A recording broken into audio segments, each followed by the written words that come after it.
Such an important, powerful film. We're honored to have here for a conversation that I'm excited to have. First of all, we have the co-writer of the film, Kevin Willmott. Thank you very much for being here, Kevin. Thank you very much. And the composer, Terence Blanchard. Oscar-nominated. Guys, thank you so much for being here. Thank you for this weather coming out. Oh, yeah, right, yeah. And both just back from the BAFTA Awards in England. BAFTA Award winner right here.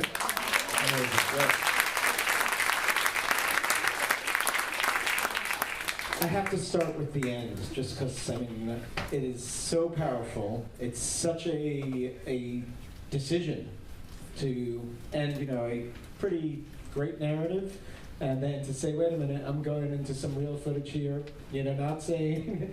I think everybody in this audience can figure out exactly what the statement and the relevance of the whole movie was. Was that the talk in the process?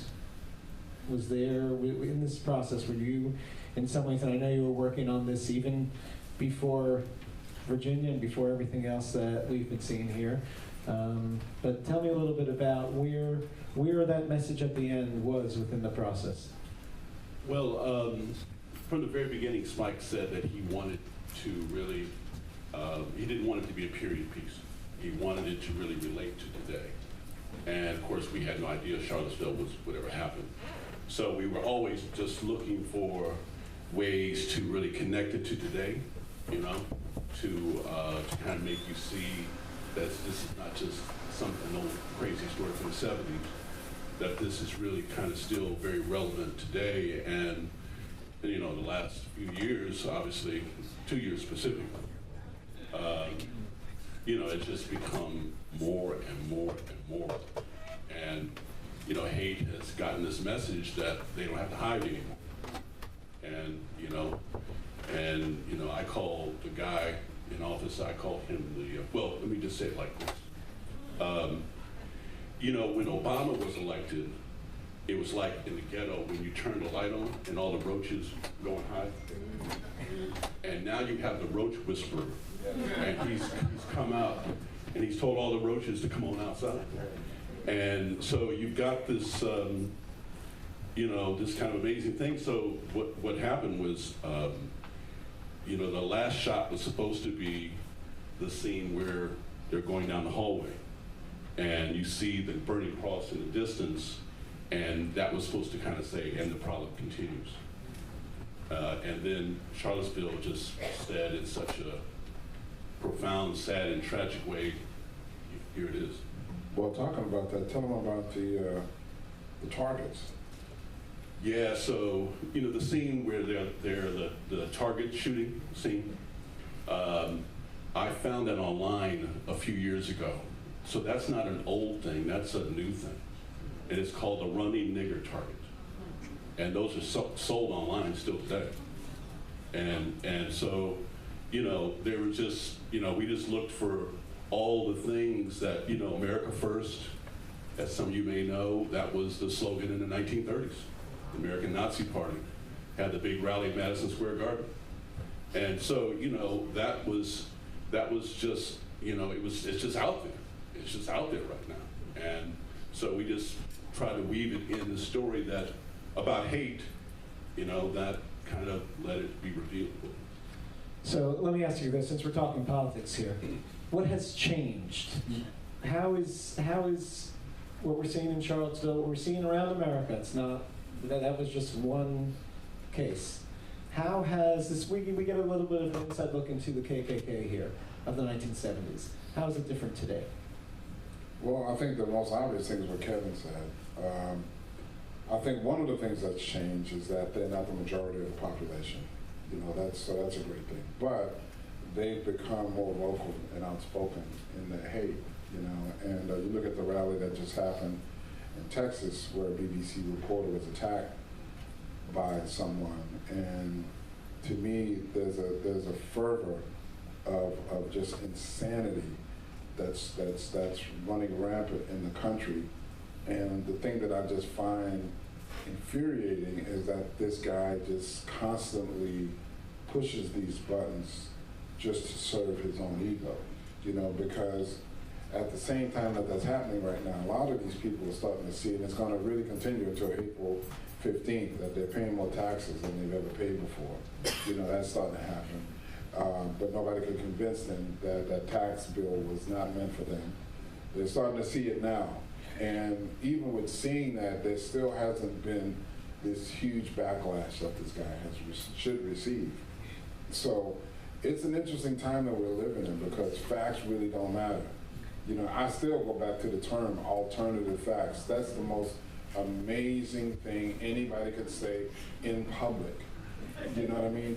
Alternative facts. I was, you know, I remember when it first happened, I don't want to belabor the point, but I remember when it first happened, I was just literally trying to find a logic for anybody to even come up with that. You know what I mean? Like, where would you even find alternative facts? You know, I should have used that in high school when I would fail my math test. I had alternative math. I think it's fuzzy math. That's it. That was a different guy. Yeah. Let's get back to the movie for a moment. And Terence, tell us a little bit about the music process, because the score is so memorable, so powerful.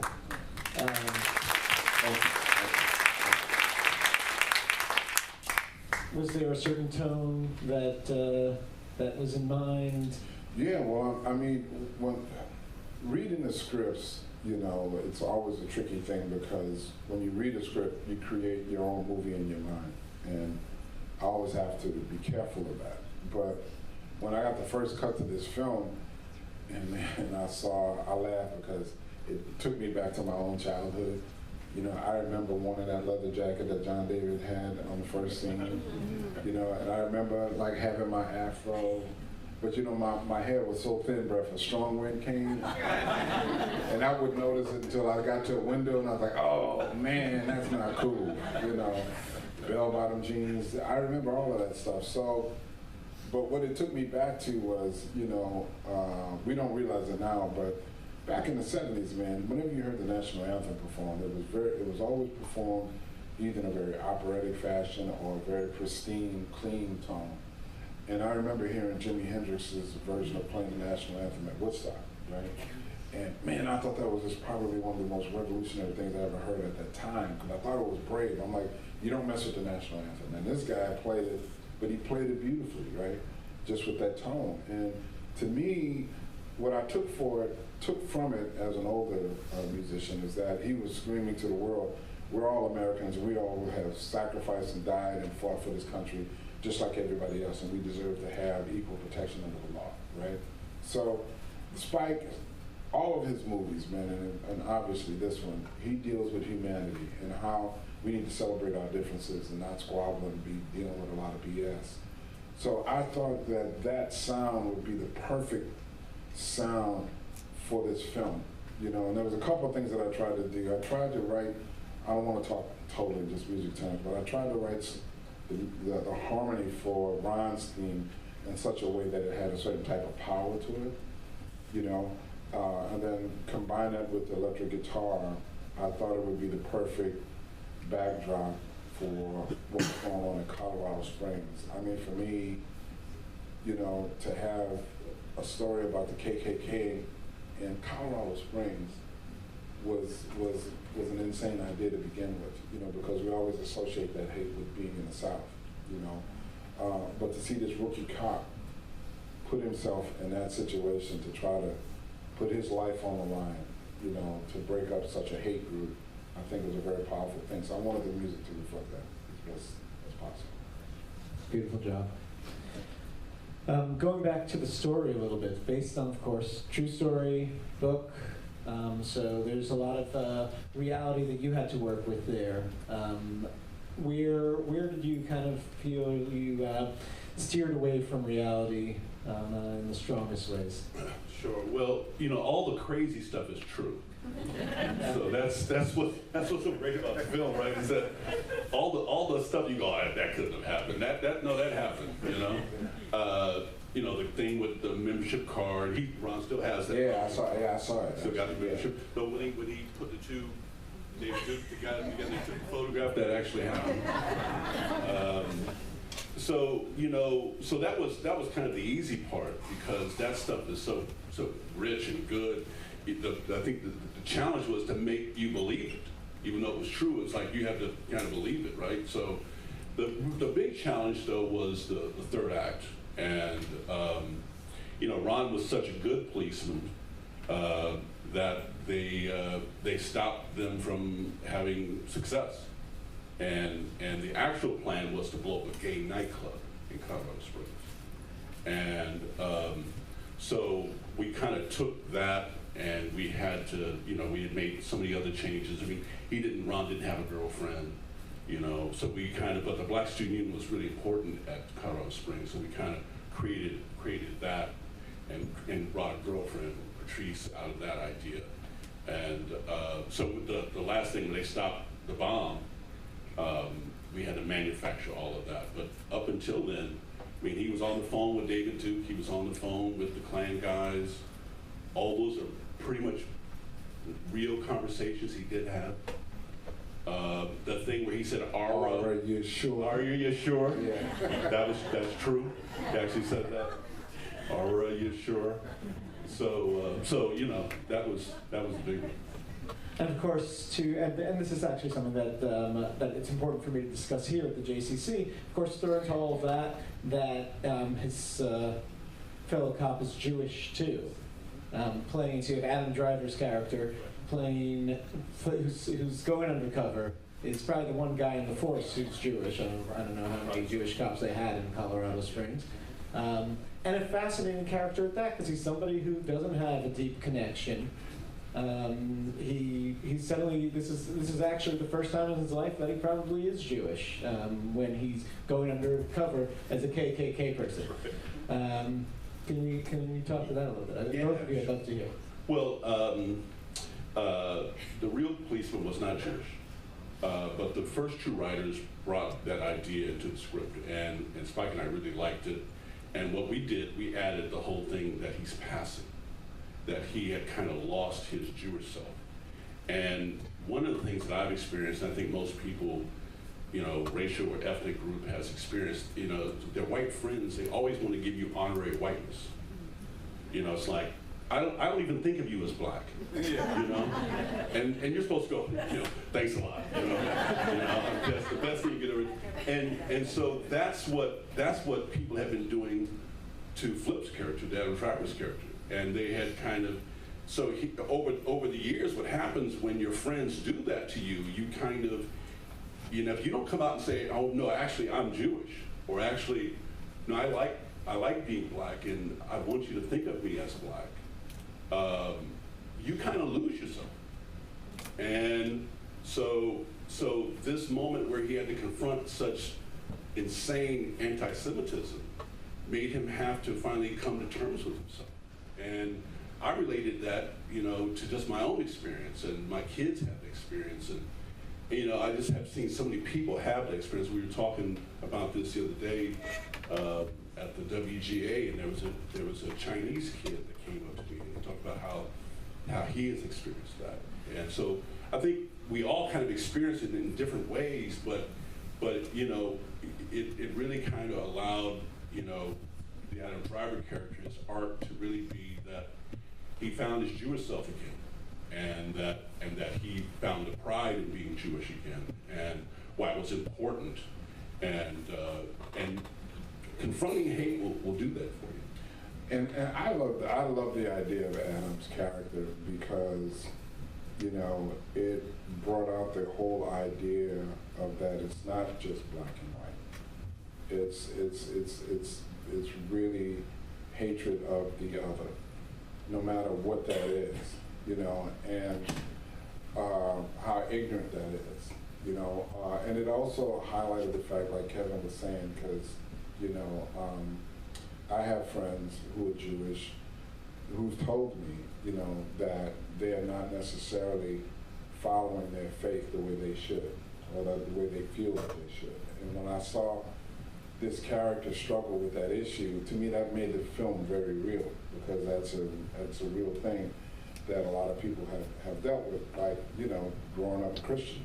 You know, I have a lot of friends who grew up in the church but don't necessarily, you know, follow that thing the way they feel like they should. But it broadened the whole idea of what hate is in this country. You know, even the idea of the wife of Connie. yes, the way she was treated.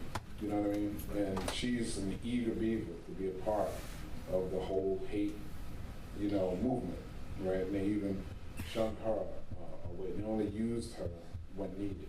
You know, I thought that, you know, the script was brilliantly adapted to bring out all of these ideas of what was going on in our society.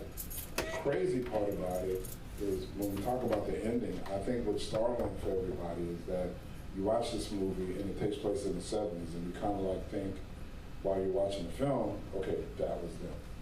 That was them, that was them. And then you get to the end and everybody goes, oh shit, you know, we haven't really pushed this needle as far as we thought we had. You know, I know for me, I live in Louisiana. You know what I mean? I know what it's like to deal with David Duke and his folks. And to see him out in public, you know, like this, propping this president up as if they were, you know, boys, which they probably are, to me spoke to a serious change in the climate in our country. You know, and I applaud Spike for not shying away from tough issues like that, because some people will make a movie and just try to make the movie about this story. But one of the things we don't talk about enough about Spike is that he is just as great of a documentarian as he is a filmmaker. You know, and you see the elements, the evidence of that in his films, because he brings that kind of documentarian mindset to dealing with these issues in film. You know, and going off what Terence said, you know, I mean, literally, you could not escape it in the end because, you know, Donald Trump says what he says, but David Duke is there. Right. I mean, he's there. So the joke we always had at Cannes was that they wrote themselves into the film. You know, it wasn't so much us, is that they inserted themselves into the film. So. Yeah, and maybe they did. Maybe that's part of the game too. But I think you're absolutely right, Terence. That it's that. I mean, Spike Lee, you see in his films that it's about celebrating inclusion, and there's the haters, and there are those who are more inclusive. And I think a film like this really opens that door to that message and creates that separation. And he does it in so many ways. You know, one of the things that doesn't get talked about enough is that we even have that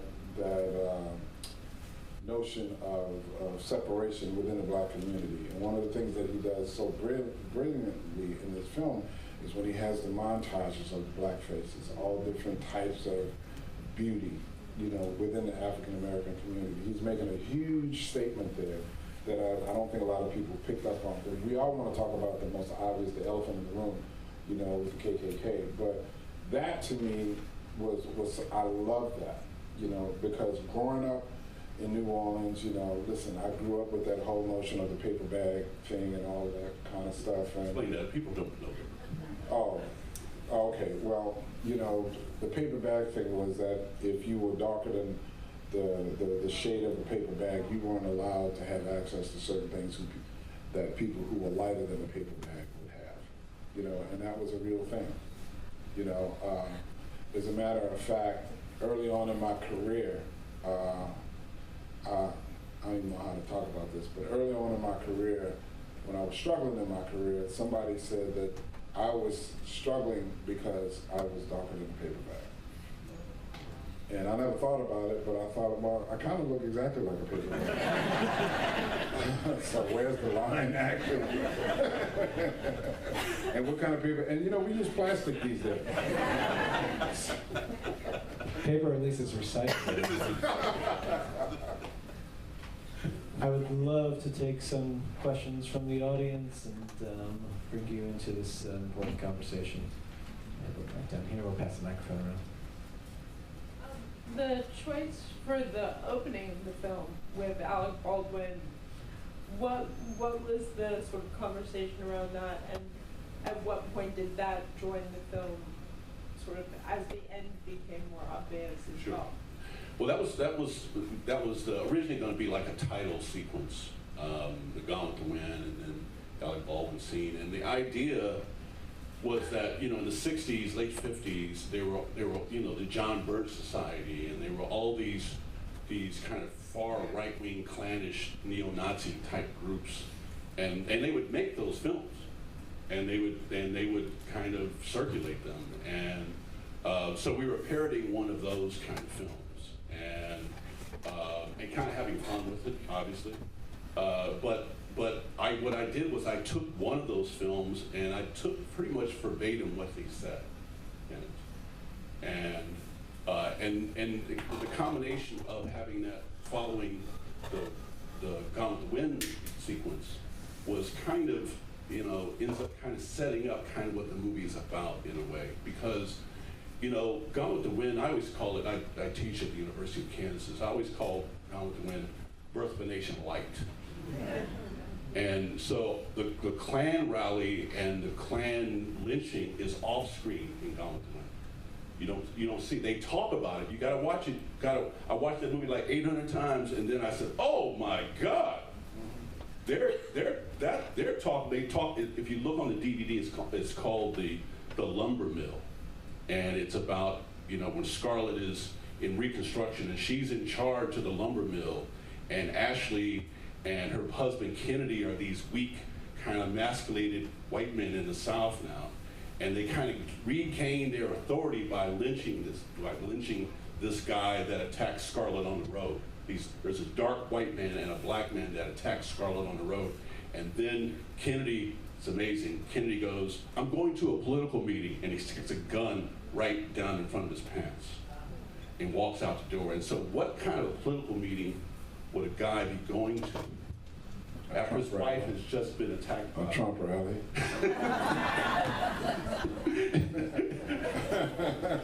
You're right. Finish the wall. Finish the wall. Right? I'm sorry, I digress. My bad. So that was kind of the idea, was that you know, Gone with the Wind sold Americans on feeling sorry for the South and forgetting what the war was about, which was slavery. So nobody is crying for Mammy in the film. Nobody even asked, where are her children in the film? You know, the blacks that leave and abandon Tara are the bad blacks. The ones that stay and are loyal are the good slaves.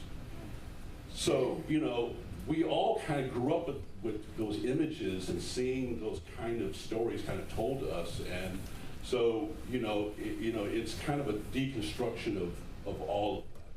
You know what's interesting about you saying it was designed to make us feel sorry for the South? I was at an event a few years ago where this sports organization was honoring this one guy, and the guy, he's a prominent guy, he's very, does a lot for the community and everything, and he got up to give a speech, and at the end of his speech, he said, literally, "And the South shall rise again." And when he said that, the entire room cheered. And I'm only saying that because of what we're going through now in this country. And I remember hearing that, and I felt like I was in the wrong room. And it scared me to death to think that people still hold those beliefs, but obviously we're seeing it. The Southern pride is still very prominent, and they're not over it. Yeah, Charlottesville is about taking down those monuments. So it's about taking down the memory of celebrating the Confederacy is what makes that whole incident happen, and the young woman Heather Harvey is killed because it's those guys trying to protect those monuments. Let's take another question here from the audience.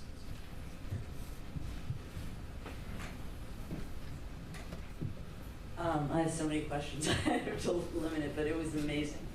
A couple of things for you as the writer. Part of the reason the ending was so shocking for me wasn't the bringing it to today as much as that scene where you have them going down, kind of like mimicking the blaxploitation films, almost like those the two of them coming down with the guns, and it's sort of funny, like Right. just that surreal perspective, and then you move it to that. So I was curious about your choices of bringing in that kind of humorous, almost camp kind of part. And the other question is how you worked with the real Ron, you know, because it is a real story. Right. So how did you work together, or, you know? Sure. Well, you know, the approach that Spike and I take with these kind of insane subject matters is that you don't apologize about it. You don't try to explain it. You make it as bad as it is, maybe even a little worse than maybe it is. And in doing that, you reveal the absurdity of it. And that's where the humor is. So you end up laughing at these guys, not because we've made a joke, we try to make it funny in some kind of way, but you laugh at them because you see, you know, by showing how insanely hateful and crazy and insane they are, you show how ridiculous it is. And it kind of snaps you back to reality. I mean, because one of the problems we have in American life is that so much of this has been normalized to us.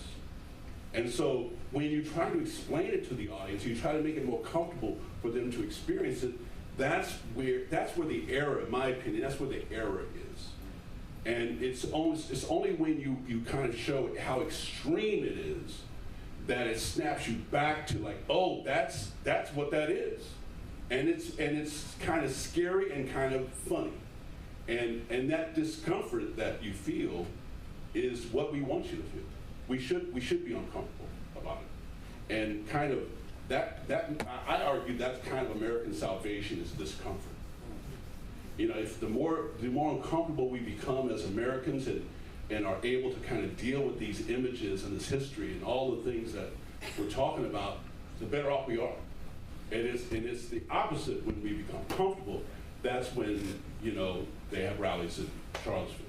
So and the thing too about the blaxploitation stuff was that you know, there's the theme in the film, the big theme in the film is Tunis, and that was a term that was created by W.B. Du Bois. He talked about how Tunis is two warring factions in one dark body, being an American and being black, and that's the same thing I was talking about where you get honorary whiteness and those kind of. I mean, Ron is black and he's blue. You know, Patrice is black and she wants to love Ron, but he's blue. And I don't, Flip is Jewish, but he can pass for white. And so that Tunis is the American struggle, really, you know. And so that's that was kind of the big. So they're even arguing about blaxploitation movies. I mean, is this a good image or is that a bad image? You know, so it's always kind of, there's a yin yang almost with everything in American life. Terence, let me ask you about that a little bit in the music. There are moments where the music sounds almost parody, almost like you're going for something not as serious and kind of quoting something from the past. Was that intentional? Definitely. I mean, when you look at the Alec Baldwin scene in the beginning of the film, one of the things that I tried to do is to find a balance between showing the absurdity of the character, you know, and playing the scene. And it's a tricky thing because, you know, you want people to get, like Kevin was saying, you want people to get the absurdity of it. And for me, sometimes getting the absurdity of it is to not play the humor as much. You know what I mean? But to kind of have the music be there. And with that scene, what I tried to do, if you really go back and listen to it, is I tried to use the harmonic progressions from some of the stuff we heard at the beginning of the movie, and some of I hate to use the term, but from the Dixie, the music from that period. We don't use that term anymore. We call it traditional music. But when I saw that character, immediately he's like a George Wallace type of character to me. And I tried to show the historic side of it and also let the humor play within it, but not push it over the top. And it's an interesting thing in Spike's movies because with Spike's films, the overall arc of the thing is humanity. You know, that's what the entire thing is about. It's about, you know, how, like I said earlier, how we should celebrate our differences. But within that, Spike, he will give you a moment. He will not shy away from an issue, but then all of a sudden he gives you a moment to kind of decompress from that with a little bit of humor. And then once the humor happens, then we're right back in it. You know, for example, that scene between John and Adam, you know, in the hallway when his character says, "Hey, we would never vote for a guy like that for president." You know, we're all, you know, let in on the joke, right? But it's a serious moment in the film. You know what I mean? Because for me, I'm sitting there going, you know, okay, but this is a guy who's put his life on the line to save other people.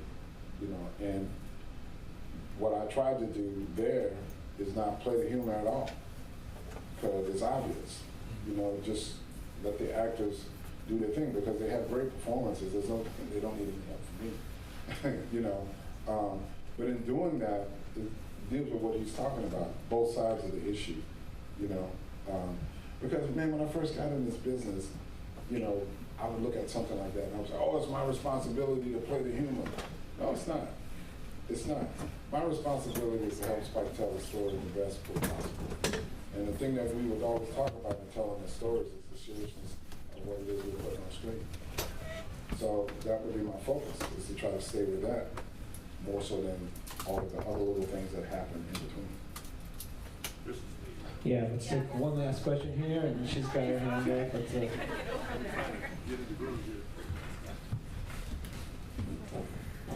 Half answered the question by what you just said, but I was going to ask, at what point you come in with the story? Do you do it as it's written, or do it all happen after it's written? No, Spike, well, after it's written, Spike is unique when it comes to this. He's one of the few directors that really understands how important it is for music.